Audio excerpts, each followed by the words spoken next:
fikpe gatiti de. Atiti we bonayaria, we bonayadology, e bonayaria atiti u. Last month ogume bet. Oweta amikume giye. This month e fana laigbe. E salo ba me ni kawo. Ya na suwa egwe. Umeke na feel bourgeois. Koso hengi me gebo. Di me ye toni emi daba na ye ti we mi rokpa. Isi a no salo boa. Wo da wagmori. Atiti push we. Evi nu me ude ni makemie we be Facebook. Evi nu vio ni ma. Ewo mana kpuku se. Iya atoka. Iya mana toka. Usemi uswi nwani ma. Umana si nwani ma. Uribute ni ma. Umana ribute ni ma. Neru ni ma. Oni mi ma we ji ododo. Ebona we ya mulati awotedo. Mane money risina do miewe without show. Ni mame miewe mie. Atiti mana spend the last couple ya zododo. Ikwe. Wagwe mine. Eni gbigbibi. We gbekita payo, we kita no ovio ro se 7. We gbakoko pajo, won koko no ovio ro si wene. Yes, na titi aviore. Jatiti a make example doto. Veo salo bono mutiano. Keke better presenter ni vio bojo. Atiti to ni e don pa wejo. Urukpa no sabade ke imi gwe. Urukpa ni Jesu ru lelewe ati agbon. Atiti gwe ni e dojo doto. Ege boro pali yeke. Doya imi awewe doto okpa ma he no. Odoga bo na gimi okpa bo. Gedi o wodi mi na titi ya zo. So that other people will learn from it. I feel look back your bonica when you try second. Bonica for one and here I tell you better know what it is. Use that attitude make example. Okman atitike di have Facebook. Okman atitike via pishema. Okman atitike webodan. Mave ritagui atitina lo jame Facebook. Or we say Zazaka Jimagbe. Mave let abio wu because the time atiti where I babio wa yese. Omo no eti was spending $1,000 something we. E come ti e bone be ya jere me no rigo no for the time eh. Ona be say Zazaka. Or we say Zazaka Jimagbe. Bota atiti u. Atiti e ka bo mi go bet ukba bodan o. Well, what it one or picture. We got talk about a via bolland. Or don't feel boy attitude out. Because do that it make a sample. Ever buno jao tayage we ojoto. Ever buno tell no moko gue. Atiti we yaka gere. O si e baka mababo kan we sunu. Ina mudia so de. Ina mudia so de ga ina we o. When e ya eligisa maka me kama. Na ima na me tia bo me jore. If it's a worship program, you well, Bokman, beggar be Facebook, nor a Buddha monima, nor a neru, ne money rawebo, ne money rowa. Mama, when you akbo, would respect a humanity no rigome, better than you talk me, so I have vaccine or sego. Oh, bonny attitude when you're away, you wear attitude. Well, who are me like we are very high nation. Me ome woman bata ba we aka mo boni lati avie mi awu o ma easy emi bu ka ari gba ni lele e ga na wayare na won titi e na wa yin ododo gba ni ka wu wa we wa be gwe mi na ba go bu wa o ge no ya vi wa ladia ari ku no bi areba o ge no ya vi wa ladia e ko wa gbele ya tutu wa we tati azo e ozo no dodo ozo no wa no le dodori abi azo no tedo Nana mwegbe veri ola taba desoe. Dokba ore Nigeria. Iye atiti anazo de. Tony Kabaka. Bami edu wogele Tony Kabaka. You are not a Tony Kabaka of governor. I want you to stand up for your wife. Kamatiti na titi zo. When I saw a disgrace in what titi mu yo wo. Vere ne toto yak bakbe. Vere ma ya vi obojo. Managwa why mammy toy, cause my got it toge, my web best side, you know, my get special charge, you know, my go web butter, a Tony Kabaka, Atiti Mana Zono can we me a dirty gamaton, who are big wish. Even on a jama wayak bewa, Atiti must to zo. When you disgrace we. When respecting we carry an atiti no woka una pick a color. Oga it based on Safiya mweko. But we not to una mwe. Una you ata me go walk him me. Oh we accusing away. Yes. So what when we are hamek be when you are listing eh. Quality list. Quality list. Gabo we gele we lion ma mare. Mare baba titi. A pack Tony Kabaka we Atiti. You are a lion. You are a tiger. Fight for your wife. Tony Kabaka, fight for your wife. Rise up and fight for your wife. Atiti is a useless man. Atiti correct be. Oh, no be a moton with Tony Kabaka. No be given. Why away? Ubo. I want to him you were just like that for what? Tony Kabaka. Come Atiti not ozo. Uzo mo ge kidi ga. A te ka aje we zo be family wa. Tame Tony tame Atiti Emily yo wa ki ya so. Odemo ogeno ya talent the whole world. It's a disgrace. It's an abomination to your wife. Emily 7 wa omure. Even no Emily 7 re. Eri jo ko alele. Eri okporu alele. Eri nya alele. Eri ogete alele. Emi na iya leva. L'Italia è un paese razzista. Vive na ko ya herwe. Ya se gbe mani be popole le yana di ageste. Oze omaro pa mati Atiti. Omaro pa mati Atiti. Atiti gbavo Odudu. O jealous Odudu. No dodo na ti egbe Ohen. Won Atiti won yen be ki won enu ri ha. O sie. Ona wa wo doge ni awa mobile na no na go vera. Ne fagbo anare ne bo make na eto Odudu. Also no na do mo go kan we bai. Omaro pa mati Atiti. When Atiti ari o ma no tiere. Onori e no bene no kore. Atiti na de no bene no kore before one we can address okoni. Every logo with 50,000 naira. I trace the ene. Wa when ori no ba omaro pa mati e. No dodo no te ni egbe carry Odudu. No dodo na wa mo egbe ni. No dodo na wa shani ni. No dodo na wa respect ni o wa die. Ohen go dodo na do cover okay. Eto oge tete we shani. But Atiti jo boy ya ziba. Atiti, you are a useless man. Who we are zo quality uzo we are zo ne Tony Kabaka. Oh, kazo ne Tony Kabaka na ke seriebo. Ododo. Okay zo. Oka zo ne boge ton ogo bo Tony Kabaka. Cause ogwe guti ebo. Uzo mo dodo oka o. Ime mwekbe be matana. E matana ime mwekbe because okbe ni meke neru ne Atiti de yeti.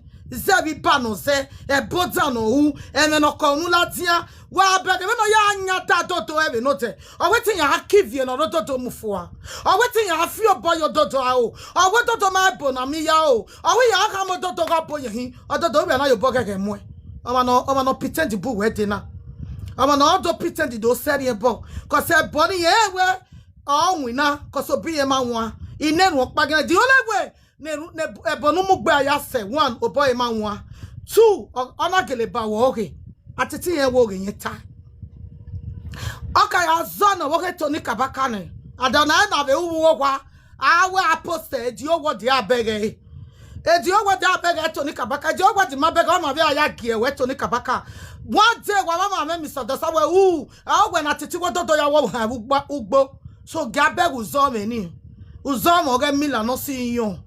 Yes. Atiti ari agbon bari abe. Mi okwo no rogo do mu gboto. Go ha we presenter no. Abe presenter no rogo to no ti ashawo ti okwo no ge. Go ha we kin. Ge ka zo no wo ke Tony Kabaka na. Okedo zo ne. Ododo we wa list eh. Wa gben no time. O ma me mi jigo ni ya wa ba wi ko no lele we ne hu ga eni yan asun eki. O ma na mi jigo ni ya wu. Uga eni ya ni lele weni when ya sun eki kosi ya be mu ti ajo e bo no viyen yo to Atiti no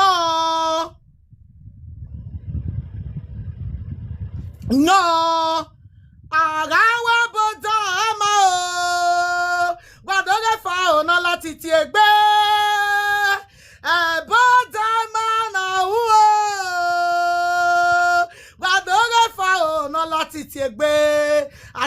bug by women. Or we just of your mose. Iya deal with you when Atiti care with him. I'm a fit don be imasi o tata we say unu uso pomero go nitigo na mwigo nu uso pomero go amegbo na la koni le ba enu u to si me wikwe biaki we Atiti boda na wo wa doga wodo gba titiri yoto do no baje ko yari me o etiedo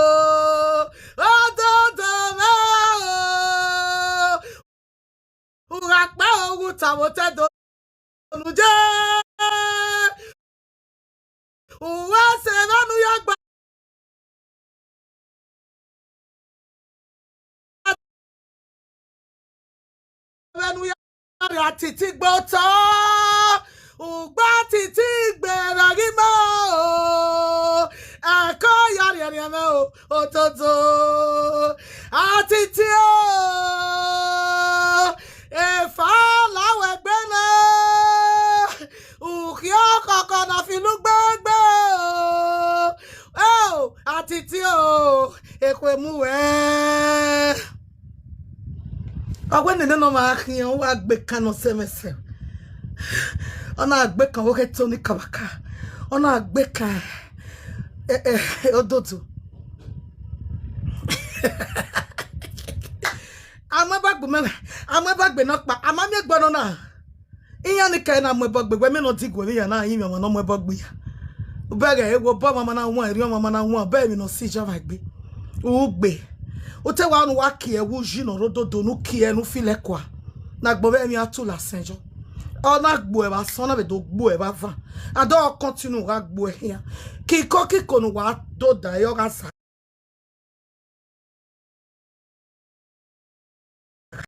e ti Jesu no betin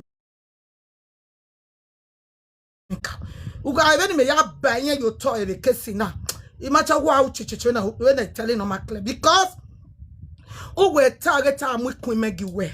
Last month we vow, last month we arin okuta, last month we yala dianwe we wason. Today uko. Beni ka we abonye na, ona ko push you we. Akakakaka egbe man, egbe wa ni jore no bi me. Aya bododo, boy, na so we wododo. Ododo na wonu dori ekenu we. Dori sanu ne na rianusu. Ya go Yesu osuo. O Yesu osuo.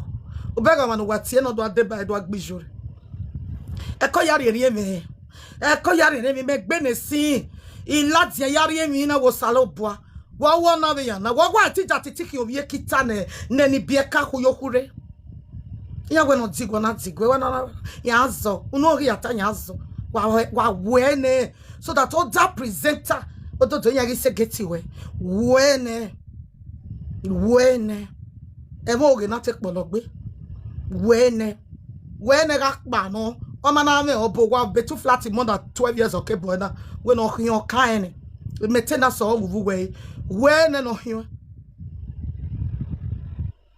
ori mi abola ori mi a iya we no digwe no sike yeke ori mi a iya ibieka ori control yo control e no pagwe si digwe no pagwe sike yeke gege ayi mi obo kan respect ayi mi Tony Kabaka ayi mi obo kan to o Imi ana ese. Oh, wazo na zo. Thank God go abeta my go gbe iro. Aga when I donate go na titi no ya zo eri go wejo. Ugari go wejo emi na titi me gbe wa me gbe. Eri one era wejo emi na titi. Okay ke no ga iga titi. Wa we donation na titi. Okay ke no ga igo ke. Okay ya zo. Atitoka ke no we eri go wejo ebe tagwe o Atiti to me dramo no do mi ologo ma bi gyo wa we no do lose me no je we se Atiti aboro go be bank Atiti muina Atiti mebe de me no yakin ogwa ge wa donate go wa ze one era na Atiti wa ze na Atiti ke are we bogbe na 30 years in Atiti me document Atiti muina me life contract I want to contribute in there. Gabi yon magani lele we saga ginya contribute. Wu wero contribute. No ayari go na Atiti ari hospital be do e ma ro no mami go ya gba oge gbe ya gba oge ya. Mwe nitana shishi eri na Atiti. Waze wanera wage face challenge na.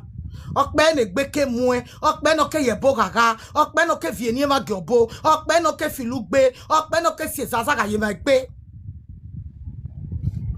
Atiti we mi agbon be mitia. Gana ise na o e batiti ye we me ga yakoko gbe. Atiti amioma no ni hube ma o no kwegbe ma atiti ade ba otie bo me. E we mi no wan e. O wa me kene sojo wa climb up. O me kene na we mi agbon.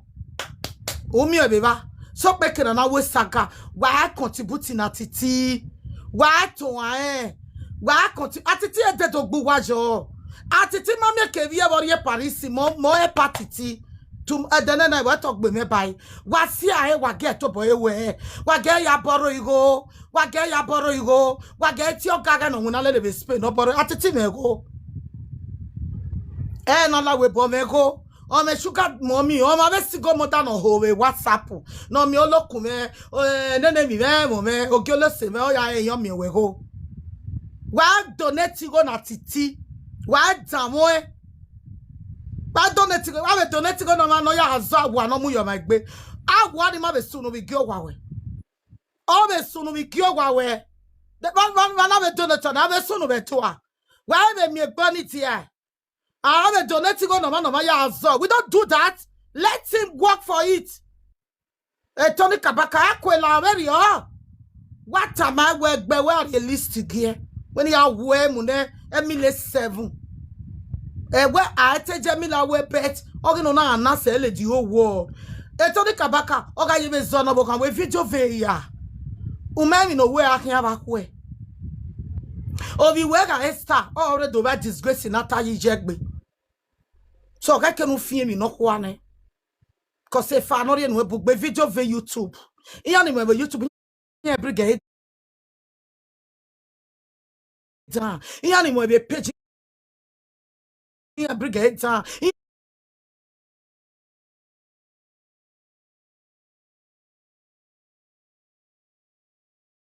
Iani me be TikTok. Ati tag web ma. We no be lie. Now true na. Even not have a better dog ability. The ego para na Atiti aze no hear video no that so a disgrace no anywhere. Ego para when Atiti via 20 a disgrace no anywhere. Egbae.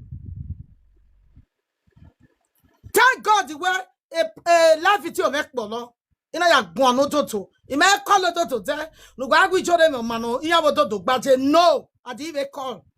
Adeso na toto. Adeso na we gwan ye mo ge. Adeso na ya be si aji. Iya be si di mata aji. Ime no bododo. Facebook ina bege TikTok ina bege.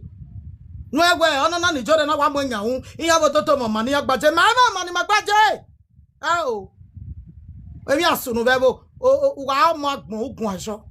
Meme na gwan ye kesi na magbana emi awa wa ya wo ko no ro do ugbo abona wa mo emi la pare get wa meria mi la de we video ve ya Atiti am ti delete video ni a o metia e ma so ro we ati abona am video ni gbo to nya wonu rigore e so no we 1000 2000 euro ni ya bring the video down wa fi ayigo so that tobe e de do gba e de Atiti to gbinwe o si no na do total agbo de spin Ovi jene ke na Atiti ro wo kwa erumu no mo no etu e ke na koka ewe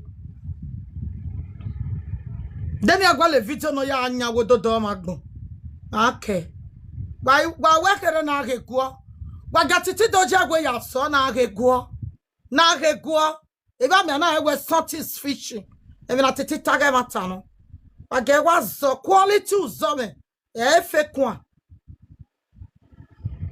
oh le mi wiwa yeah, boy. No, ya nya. Okay. When I come now, I say, "I this way because it's when at the start, he started like this saying, we then just live with one.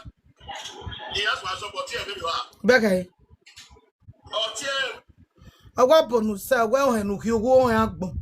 I'm not planning on with you, and when okay, I review to tell you, note after all set at home.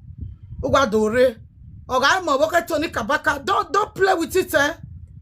They rigele no agbamate morirene for the whole world. Almost zuona. Omo no saloba wa disgrace na. Neni ka wa la jana tu la senya na jasene. No let you go na so tunera bi jesse. When do ya mo Facebook ria. Atiti this one on shares on your Facebook because Atiti give her vibe. Atiti we contribution never. Nothing good come about Atiti. There saga ezo Atiti agege ya do yo be ya webo. Oh, we are not our work. Oh, bebe landi. Oh, we ogbe. Atiti tamame. Oh, ma tamame. Atiti amega ro evakuku ba we ansesa saka jo. Olaja be Facebook we ansesa saka ni maverita. Olaja be Facebook we ansesa saka ni mavesta. Ga go na ya be destiny no be eyeku. Obi e not you. Atiti na olaja be Facebook na mo gbagba mo no ye kia e bupie. Gbe the man I useless say. Me age go me age mi na Atiti ayazo. Ado wa viola jaba deso. Adeso wa na tie boni. E bi no be yazo adeso ma na be mi o. Oga even net 20 you give me Atiti tag matano. Yes. He must have me you know tie. You give matano. The man me ave tabe dovi. Owe gari me fo akwari heji. Agbegwe ave mi lava. Cause oga bo odo una. Ona agwogwa.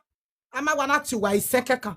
E mani ye na there are more than billions. Ya review no le. Ya re mani mwe. So okay so I get to go the whole world. Okay na Atiti be mwe ba e bo ori. Ebo, Emilabo, Atiti Iyore. Igabo, Atiti Amuri.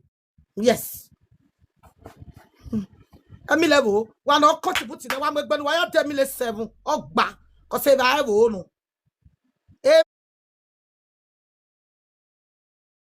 Ebo, anyone so. If anyone we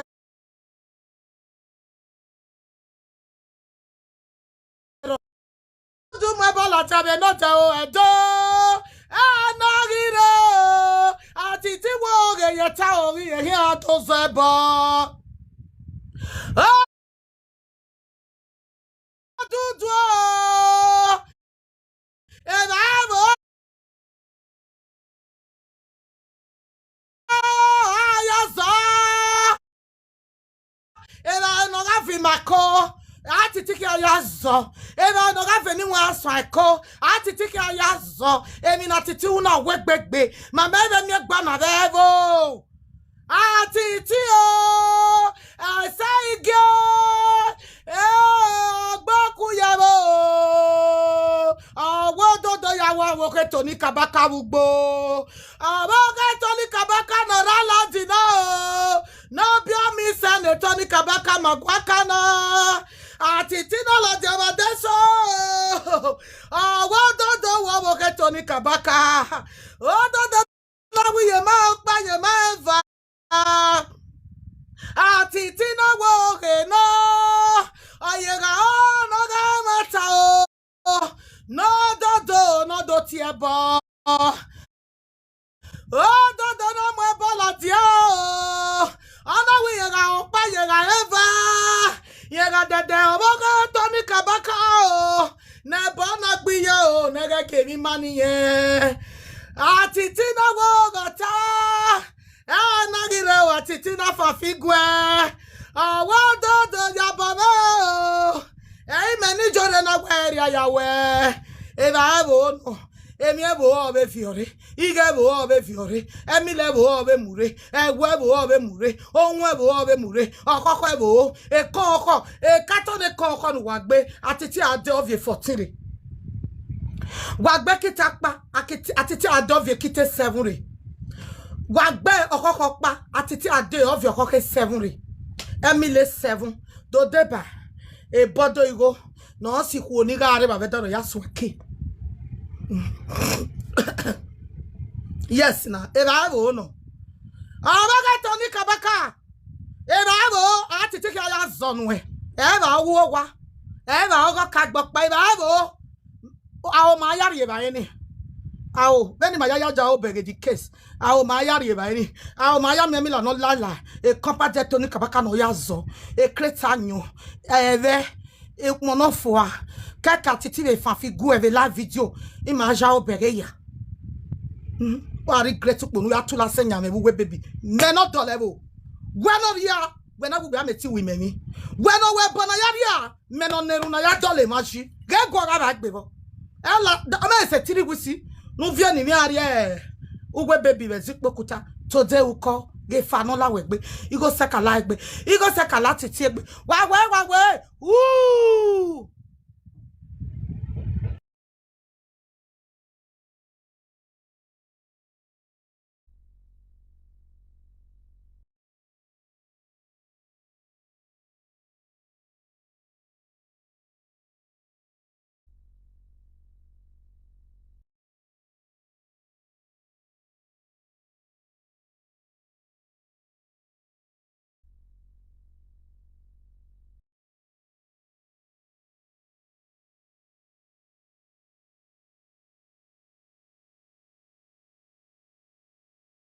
Who in my way party? Oh, you no going to wear who?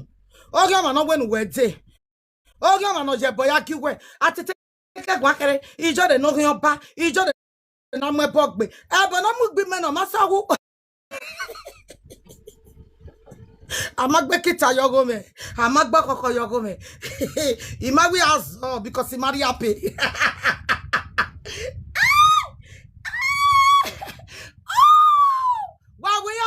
Ooh, Ariani Babalani Atiti, Wawiya, ooh, Ekwemugwa.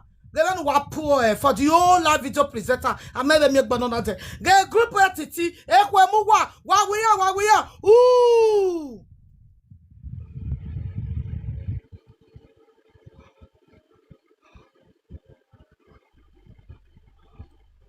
Ha!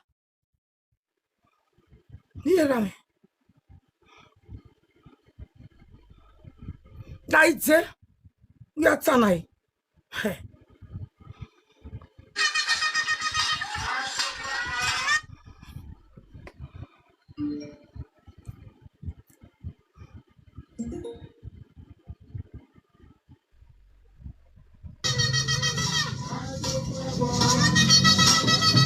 I feel clever. Atiti si okwebore. Atiti si okwebore. Vamos, wayaso. Wa wu yari kreti. Ugbonu ma bonta dala TikTok le Facebook. I feel clever. I feel clever. I feel clever. I feel clever. I feel clever. I feel clever. I feel clever.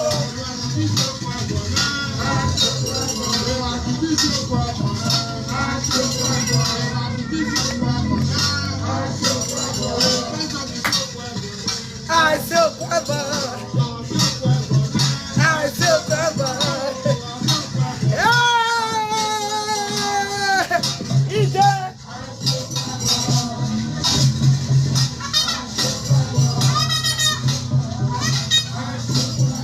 Atiti si okwebone. The fact that it's so clever. I feel clever. Come on, I'm with Queen Magia. You're going to take one. I feel clever. I feel clever. I feel clever. I feel clever. I feel clever. I feel clever. I feel clever. Atiti si okwebone. Ati okwagwolano. Waju wesese na. Eba abo wala so yogba. Amo no gba oge na. I feel clever. I feel clever. I feel clever. I feel clever. I feel clever. I feel clever. I feel clever.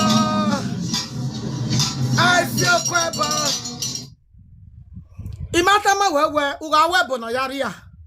Tu ahi otono gbebi. Itama we bi matama we. Uga we bono yaria. Wa ahi asaka. Neseti fiomai. Atiti. Ese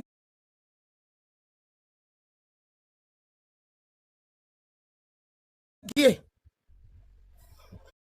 Uga we bono yaria. Agbon be mi agbe recipe si ju e picture. Ege no mak pegbe. U ate gwe.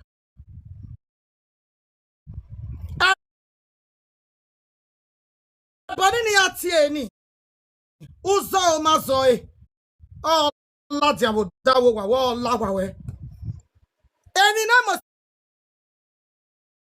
mo se no data gbe wo ya ki oto no gbe bi. The only way no ana bebo na ko honu gbe mi le 100. Obo we nwa. E ko we nwa. E picture man ni no we phone file ya kwa. As look at you today now.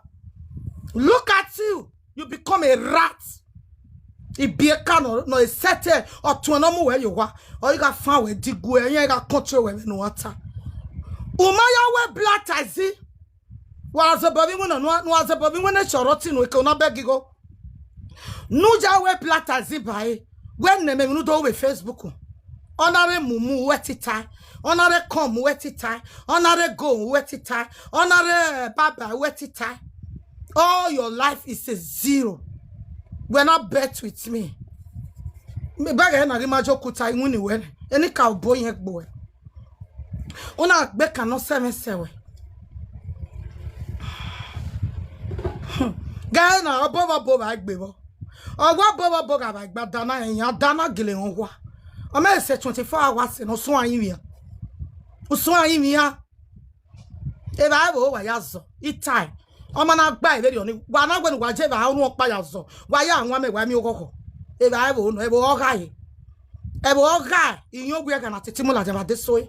E ba bo wa yazo ne toni kabaka. E ba bo wa yazo ne odoto. When it tari o yasunu. E ti jesu no beti ni kawo. E ti won ba ya no react no. O ma na sunu very oni. E mi no jo wa se wa ya lose. E ti ni kawo. E ba bo atiti ayazo. E se me ge. E ba bo wa yazo. Wa di agbo ba riabe. Ugu pok be bo we. Ugu mok pa ma gboto. Ugu wu kwe sazaga. Ugu we bo tata marokpa. Agbo mama wi ju be dene na ti chosie. Atiti osie. Ono gyobi je kwa bo kan yo ware. Atiti na do wa bo kon bi je nekere. O bo kon bi je nekere de jemi yan bo mo yan suse. Obi ja atiti ma bo atiti ari o ma bo e. O bo kan ga e jemi. Atiti na do kun bo kon ti won. E bo tan wu. Ah, Jesus, get fano la we. Wa sun we de neboro wa. If a bo fia kun lele we. E bo no to mu la de no ga gbo e bo ba fa. Oh, hanu le ba e bo. Wa ye be fian wujo. Are you mad? Me adole mi ji wi ari ayewa. Ma neru akun ne mo na gbon ma yan. We wo dero. Do we ma na ma get no be ma. Do we ma titi get no be titi. Do we me won ma be me won. Usun we wo ba gbon. Un tan no gba be. Ori abo. I don't get in wayazo. If I go no, if you're to me, you are going to contribute. When I'm any place and I contribute, I'm a baba. As the one era. I'm a zigo no man, I'm a bama, I'm a feel where you are. I'm a soon to the day. I'm a soon to at the top of him, and at the top also. I'm a queso, eh? Why do you want to run at the Timego? Or Mego? Or both too flatty, or kind, metanaso, you went off here. No, ya we care one.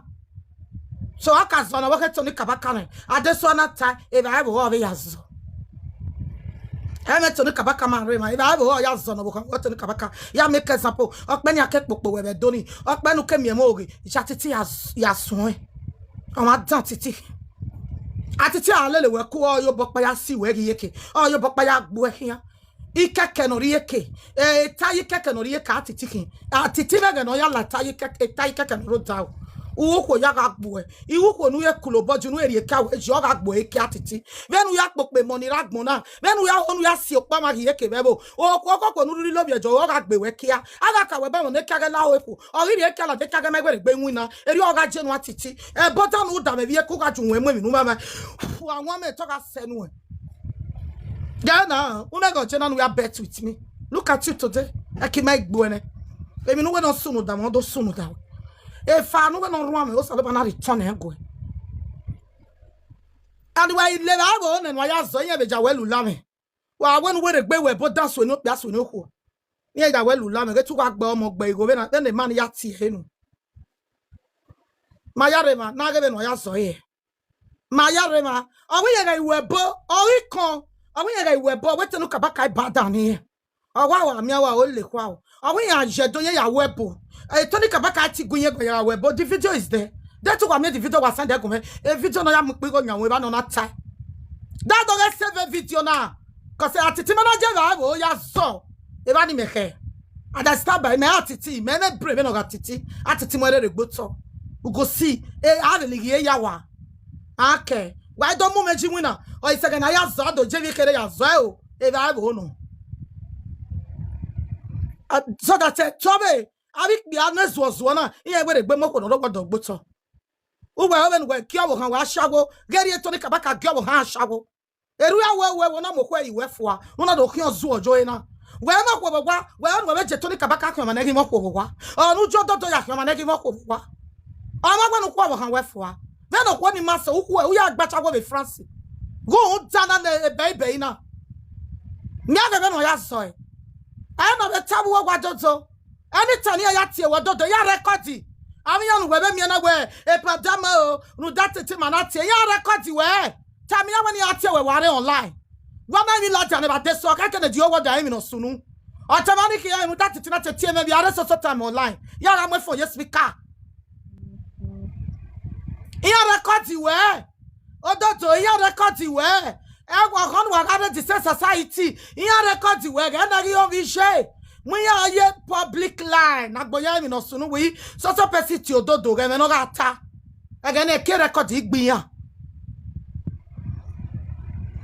that they record you yan wa press record we wa tell we hello e pardon mo me so person no nene o record we ne iya wo mata me ta bet we pelogbe na do akpe record oge tam ya we me na la public ne so a public wa na ata when it time no ya bege we be lani cause we on top na dodo iya na odo imi awo toto we ya yaje tam ya when it time we ya la ni atie we anything secret woman go alo cause ya record we ho ni ya verbo ti ya record awe ya when record we dada do oge yata ya record many of them are full of records. At time at this so ni ma ya ro.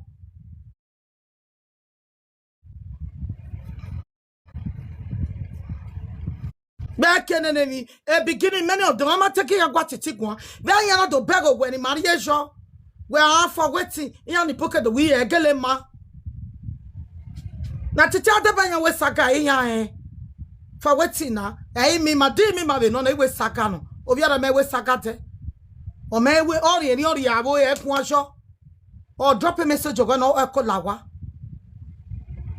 Itama bagumeta modoto. Una yama be record the wepa in ago that way. Or must I look at getting or do I save for my equi anything secret no. Women no do so. Unless we're bonny must sick, we're bonny got sick, be mego arrive. All you okay? Oh, we are yoking here. Yes. Ma be yoking my way. Mario Gimao. Then if you want your dukun, o saloba we se kick batiti. If I let it take be. I'm not too big. I'm not too big for this. I'm an enemy of progress. I am not too big for this. Okay? I am not.